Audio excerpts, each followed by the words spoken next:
पुष्कर सिंह धामी भी आपको वहां पर बैठे हुए नजर आ रहे हैं। अमन जी, सिर्फ जिन राज्यों में चुनाव है वहां पर सिर्फ बंगाल का असर नहीं पड़ेगा, इसका असर मुझे लगता है 2029 तक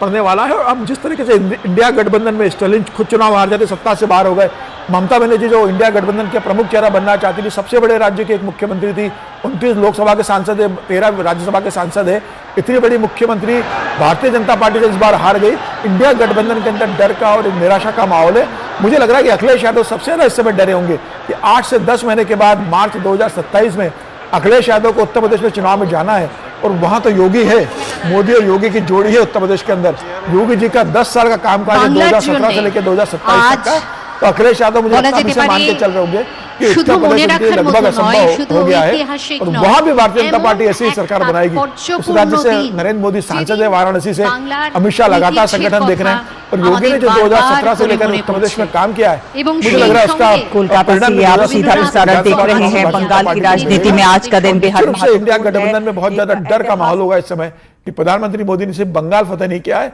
मुझे लगता है पूरे देश को संदेश दिया है कि आने वाला समय भारतीय जनता पार्टी का रहने वाला है, और जो काम करेगा उसे जनता चुनकर देगी। प्रधानमंत्री मोदी ने बहुत साफ किया, आप परफॉर्म करोगे तो जनता आपको माथे पे बिठाएगी। अगर आप सत्ता का उपयोग अपने परिवार के लिए करोगे, करप्शन के लिए करोगे, भ्रष्टाचार के लिए करोगे, जनता से किए गए वादे से अगर मुकरोगे, तो जनता घर बिठाने में भी समय नहीं लगाती है। यह ममता बनर्जी को 15 साल बाद समझ में आ गया, ये स्टालिन को 5 साल बाद में समझ में आ गया, ये वामपंथियों को 10 साल बाद केरल में समझ में आ गया। अखिलेश यादव भी ये समझ गया कि 2012 से 2017 में उनको मौका मिला था, लेकिन जिस तरीके से परिवारवाद में वो उलझे रहे, करप्शन में उनकी पार्टी उलझी रही, यादववाद में उलझी रही, तो 2017 का और 2000 से लेकर 27 तक का शासन उत्तर प्रदेश की जनता ने देखा है। तो मुझे लग रहा है कि अब भारतीय जनता पार्टी जहां सरकार बनाती है, एक बार जिस तरीके से परफॉर्म करती है, जनता के हित में काम करती है, लगातार जनता के बीच पार्टी के कार्यकर्ता रहते हैं, तो फर्क समझ में आता है मतदाताओं को कि भारतीय जनता पार्टी की सरकार आती है तो फिर किस तरीके से काम होता है। और यही कारण रहा कि भारतीय जनता पार्टी की सरकार